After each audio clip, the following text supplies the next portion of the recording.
नमस्कार दोस्तों, आप सभी का स्वागत है।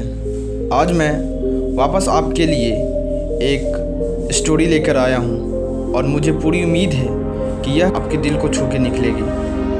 तो ज़्यादा वक्त ना लेते हुए मैं इस कहानी को शुरू करता हूँ। एक बार एक व्यक्ति अपने काम से लौटकर घर आया और साथ में पनीर लाया और अपनी पत्नी को कहा कि आज मेरे लिए बढ़िया पनीर की सब्ज़ी बनाना, क्योंकि आज मैंने बहुत काम किया है और मुझे बहुत ज़्यादा भूख लगी है और मुझे कुछ बहुत अच्छा खाना है। उसकी पत्नी कमरे से बाहर आई और पनीर लिया और कहा कि बिल्कुल, आप हाथ पैर धोकर तैयार हो जाइए, मैं आपके लिए बहुत ही स्वादिष्ट सा खाना बनाती हूँ। वो व्यक्ति फ्रेश हो गया और टीवी देखने लगा और इंतज़ार करने लगा सब्जी के बनने का, ताकि वो उसे खा सके। किचन से बहुत अच्छी खुशबू आ रही थी। वो व्यक्ति बस सोच रहा था कि जल्दी से खाना बन जाए ताकि मैं अपनी भूख को मिटा सकूं। लगभग 1 घंटे के बाद खाना बनकर तैयार हो गया। स्वादिष्ट सा भोजन अब खाना लगने ही वाला था कि उस व्यक्ति ने अपनी पत्नी से पूछा कि खाने में नींबू है कि नहीं, क्योंकि मुझे पनीर की सब्ज़ी में नींबू डालकर खाना है।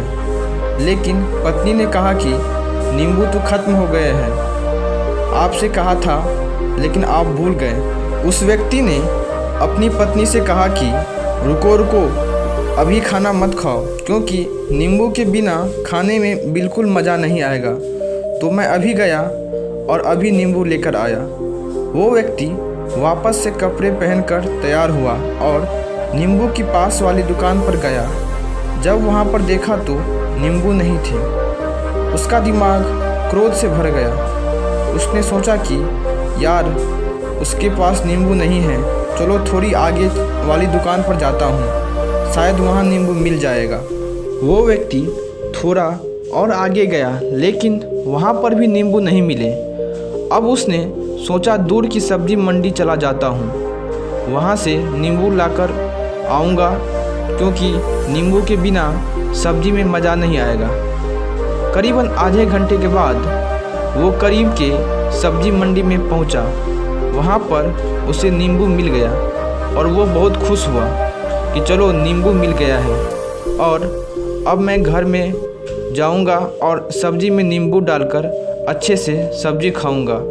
अब वो खुशी खुशी नींबू लेकर घर आया और अपनी पत्नी से कहा कि जल्दी से सब्जी गरम कर दो, रोटी गरम कर दो और नींबू काटो, ताकि मैं अच्छे से खाना खा सकूं। अब थाली लगाई गई, सब्जी परोसी गई और नींबू रखी गई। उसकी पत्नी सामने ही बैठी थी और वो व्यक्ति थोड़ी देर के लिए कुछ सोच में पड़ गया। उसके बाद उसने नींबू की प्लेट उठाई और दरवाजे से बाहर की ओर फेंक दी और ज़ोर ज़ोर से चिल्लाने लगा, मैं जीत गया, मैं जीत गया। पत्नी ये देखकर घबरा गई कि कहीं ये पागल तो नहीं हो गए हैं। इन्होंने सारे के सारे नींबू दरवाजे से बाहर की ओर क्यों फेंक दिया।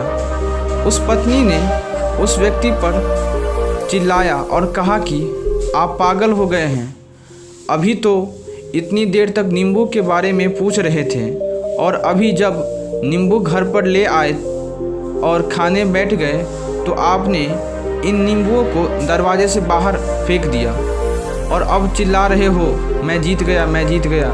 पत्नी पूछी, आप किस चीज़ में जीत गए, हुआ क्या? अब वह व्यक्ति खुशी खुशी बैठ गया और अपनी पत्नी से कहा, आप भी बैठो, इत्मीनान रखो, बताता हूँ कि क्या हुआ। आज सुबह से ही मेरी जीत मुझे अपने बस में करने की कोशिश कर रही थी। जब मैंने बहुत काम कर लिया तब मुझे बहुत तेज़ भूख लगी। जब मैं घर पर आया तो तुमने बहुत ही स्वादिष्ट सब्ज़ी बनाई। उसकी खुशबू मेरी नाक में गई, फिर मेरी जीभ ने कहा कि इसे अब नींबू चाहिए। मैं पास वाली दुकान पर गया, लेकिन वहाँ नींबू नहीं मिले। थोड़ी और दूर गया, वहाँ पर भी नहीं मिले, तो मुझे उसने और दूर लेकर गई। मैं उसके वश में आ गया और जैसे ही वह कहती रही वैसे मैं करता गया। अब मैं वैसा ही करता गया जैसा वो मुझसे करवाती गई, लेकिन अंत में मैंने विजय प्राप्त कर ली।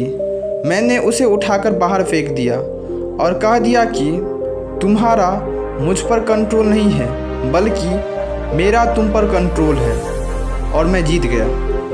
यदि आपने अपनी इंद्रियों पर विजय प्राप्त नहीं किया तो आप भी नींबू की खोज में सिर्फ भटकते ही रहोगे और हमेशा परेशान रहोगे। इसलिए अपनी इंद्रियों पर काबू पाइए और अपनी जीवन को खुशी खुशी बिताइए।